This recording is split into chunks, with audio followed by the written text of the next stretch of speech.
name is Bill Gorman, and welcome to episode 2 of the theFormed.life podcast, where our goal is to help you think deeply about following Jesus on Monday, that is, in all of life. And today, we are going to talk a little bit about gender confusion in our culture, men and women in church leadership and God's design for that, as well as engage the, is this even a plausible belief that the Bible gives us in our culture today?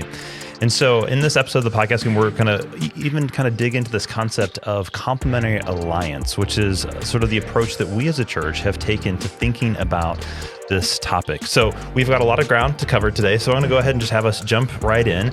And again, my name's Bill, and I've had the joy of serving at Christ Community as a pastor for 15 almost years now, but I've been a member of Christ Community for over 20. But believe it or not, I'm joined by two people today who have been around even longer than that, in Tom Nelson and Melody McSparran. So Tom's the lead singer, pastor of Christ Community, founded the church over 30 years ago. And then Melody has been a part of Christ Community since 1993, and she's even served on our staff for a period of time as well. And so we're so glad that both of you are here today to talk about this topic with us. And so, Melody, again, thank you for making time to be with us, Tom, as well. I want to just talk a little bit about and share with our listeners why we are diving into this topic today. So I've had the privilege of serving on this incredible team along with Melody. She's been leading us in thinking about sort of revising, updating, not changing our position, but updating the work that we've done as a church on thinking about how men and women are designed to work together, and particularly how they lead together in the context of the local church. And so, Melody, could you share a little bit about the big why behind the process? Why do we embark on this now? What kind of prompted us to enter into this work? Right. Well, several things. Certainly our culture is experiencing a lot of confusion over gender in all respects. And the church itself has struggled quite a bit with not just the gender issues that the culture is struggling with, but with relationships of male and female. And there have been many situations that have caused us to think, what is God's design, and how can we better live into it? Yeah. Tom, what would you add there as you've thought about this and kind of the timing of why this, why now in updating this work that we'd done? Yeah, Bill, it's great to be with you and Melody. And I think a couple things. One is language changes over time. So there's a dynamic of language that we have to adapt to our current usage. The other thing is from Genesis 1:1, our faith in an increasingly secular age is increasingly implausible. From Genesis 1:1, right, that God created an intelligent, personal God created the world. But following that in Genesis is the framework of creation design. So that creation design in matters that the culture is wrestling with, we're wrestling like gender, right? Marriage, male, female, needs that sense of increasing bridges of plausibility. So that's why this paper and this conversation is so important right now. And as we've introduced this, we've talked about this concept of we want to think biblically, but we've also used this language of thinking slowly. And Tom, what's the significance of thinking slowly? I think we live in a culture where we want things fast. Why think slowly about this? And what are we getting at when we use that language of thinking slowly? Well, a couple of things. Thinking slowly means we think together as a community, not just individual, right? We respect each other's ideas. And then I think also thinking slowly, Abraham Heschel said this so brilliantly. I think all of us have a tendency to have a superficiality of our observation. That the tendency is we tend to see what we know rather than know what we see. And that's why this is so important to have fresh eyes, because all of us have a cultural location, gender. We look at text, we think we've already figured it out. So what I love about this is that we're taking thinking slowly has fresh eyes. It has a community conversation. And lastly, I would say that there's growing scholarship, regardless of your position, to understand more fully the text. So it's bringing those things to play. Thanks, Tom. Well, as we think about that and all the scholarship, this was a complex process. This was not a short process that we embarked upon in doing this. And I'm wondering if you can just share a little bit more about that process, Melody, and this team and the work that they did. Yes. So our team gathered last summer and then really got going in the fall. And as we navigated the literature that's out there, it was it was difficult because this issue is very debated. The texts are very debated. So we were reading very widely, and we decided the best approach to take as a team when you're kind of stuck in which side is right, ask a different question, reframe the discussion. So the question we asked was, how are men and women to relate to one another? Before we answer the question, what does that look like in church leadership?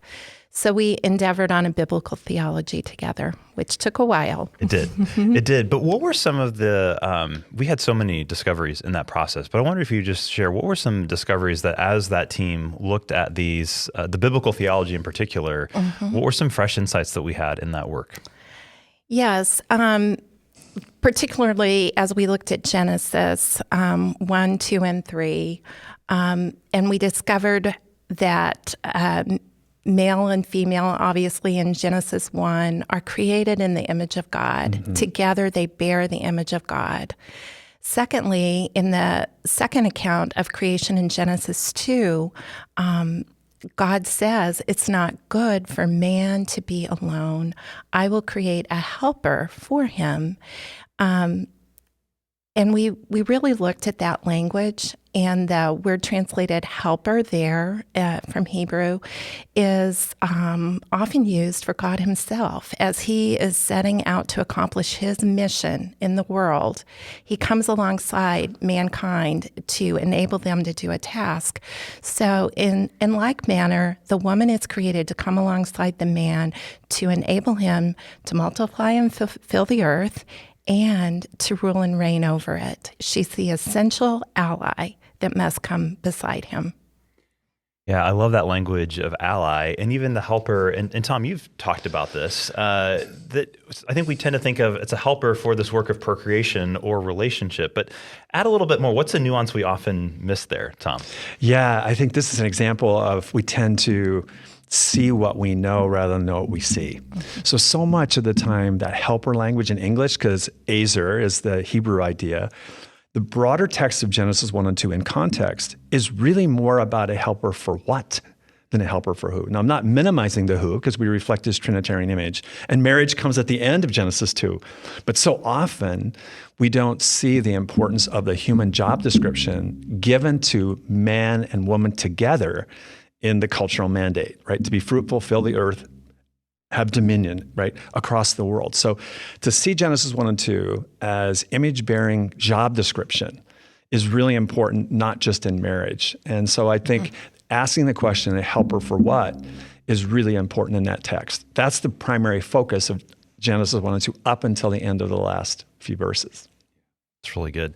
Well, as we walked through this work together and we were trying to think of how do we talk about this relationship between male and female in God's design, and we landed on this language of a complementary alliance. And I mentioned that up at the top, but Melody, would you talk more about what do we mean by that language, and what's the significance of that, of those two words of complementary and alliance? Yeah. Right. Yeah. It's important to put those two words together in our team's opinion as reflected in our paper. So complementary speaks to this idea that the woman was created, the text says, corresponding to the man, and that's kind of a synonym for complementary. So she complements him. They're not identical. She corresponds to him just right, in a very essential manner. Then the alliance is like we said with the word Ezer, that she is his essential ally. So they are two people made to correspond or complement each other for a relationship of alliance to accomplish God's mission and work in the world. And if we take either one of those away, we feel like we might have lost something. They're not just corresponding, they're allied together. So we thought that was the best description we could come up with at the time to articulate that idea. Yeah, and language is so tricky often in these conversations because there's been kind of two labels or two camps in this discussion of complementarian and egalitarian, and what side do you fall on and the spectrum of that. And we felt like, again, you mentioned this, maybe we need to ask a different question or come up with some different language to talk about this. And so I just wonder, as we think through that, What do we mean? Again, we've talked a little bit about complementary alliance, but how does that begin to play into how we understand kind of the unfolding storyline of Scripture and how men and women relate together, and this, in particular, the metaphor of family that is becomes so key for God's people. So, I wonder if you talk a little bit about that. Yeah. So. Absolutely. The primary metaphor for God's people is the family, particularly the church. Yeah. Yes, Israel is God's family. He is pictured, the Lord, as their husband, and they're his children. But in the New Testament, that language of father really comes to the fore as the Son is sent into the world, and he addresses the Father and gives us that relationship as well. So the church truly becomes, it's more than metaphor. It's a lived metaphor that we truly are the family of God. And so that becomes very important to how we relate to one another. So the complementary alliance, yes, is in marriage, but it's also in just the family itself. Whether you're married or not, you're a brother, you're a sister, you're in this family, created to be in a complementary alliance together for the purpose of accomplishing God's mission in the world. Tom, what would you add there as you've been thinking and learning alongside of us in all of this?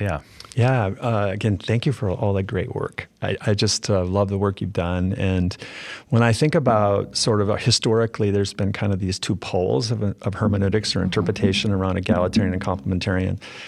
And they're both trying to get at something really important, is this metaphor of the family and how a family works. And we were just going through Ephesians at Christ Community, and Ephesians 2 captures the sense that these dividing walls have been lowered. Right? That we are a new people, one body, a new family. And the metaphors that Paul has there just packs on top of each other, building to a temple that we are royal priests. So the family metaphor is really important. And it's driven our mission since the beginning. At Christ Community, we started with that, right? A caring family of multiplying disciples, influencing our community and work for Jesus Christ. And what I love about where you guys ended up, again, in this primary metaphor, is it's the heart of our mission. Yeah, I remember thinking of that early on as we talked about this family metaphor, it just being right at the heart of who Christ Community has been from the very beginning, who we desire to be as a community, as a people. And so with that family, though, we do have a leadership structure. And so I wonder, what's the theological anchoring for that? How do we talk about that? So I wonder if you could share a little bit, Melody, just about our leadership structure with a focus on how male and female and their responsibilities work themselves out in that structure. Right. Well, so with this family metaphor in mind, that we are all contributors, unique contributors on God's mission together, and keeping the family metaphor in mind, just as in your own nuclear family, there's fathers, mothers, brothers, sisters, who are all necessary, all contributors, but they're not all the same. They're not interchangeable. Fathers are not mothers, mothers are not fathers, etc. And so in like manner, as we look at leaders, we need different leaders of different genders, but their functions, their contributions may be different and are. And we see that in our leadership structure. Yeah, and Tom, the 30 years plus that you've given leadership to Christ Community, how have you seen that work itself out in this family of Christ Community? Yeah, I think our history captures a sense of what this paper and this work is just, I love your language of blossoming more. I think that's exactly it, because many years ago, when we started Christ Community, the debate about some of these matters was very strong then too, right? And there were two camps, egalitarian, complementarian, that emphasized different aspects of the biblical text.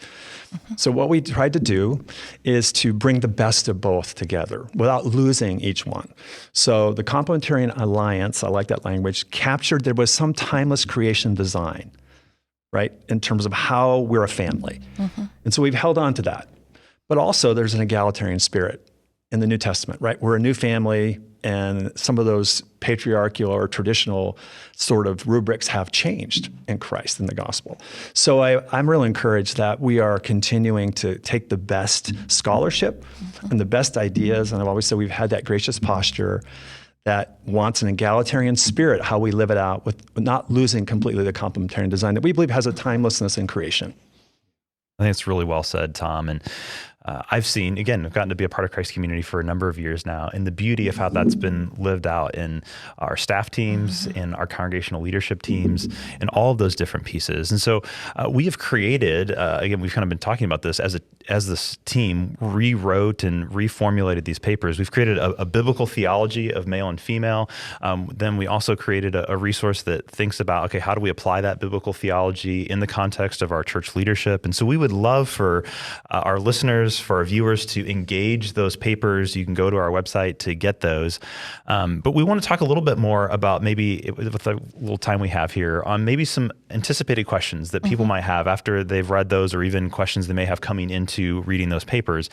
And the first one I want to just pose to us is this, that we have Paul writing to Timothy, a young pastor, and this is one of the key texts that comes up in this conversation. But Paul says to Timothy, I don't allow a woman to teach or exercise authority over a man. And that's often been kind of a proof text or a key text to say we ought not allow women to teach on a Sunday morning from the pulpit, or even sometimes in even other kind of context at all.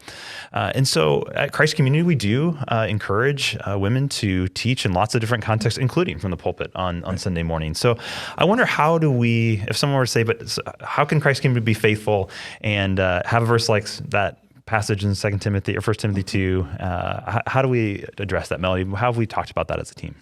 Yeah, so it's important whenever we come across a verse that we might scratch our head over to not read it in isolation, but to look at it in the totality of the canon. So that verse in particular is incredibly debated, and it's always important to see what's clear and then take that to what's less clear, which I would use that verse as an example, particularly the verses that follow are very confusing for many. And the big question with that verse is, was it for that time and context, or is it for all time? And that is kind of the crux of the debate. And so you have varying opinions. So we're not going to settle that right here on a podcast, but what we can know is, looking throughout Paul's epistles, there are many examples of women leading. Romans 16 is replete with them, for example, as are the other letters.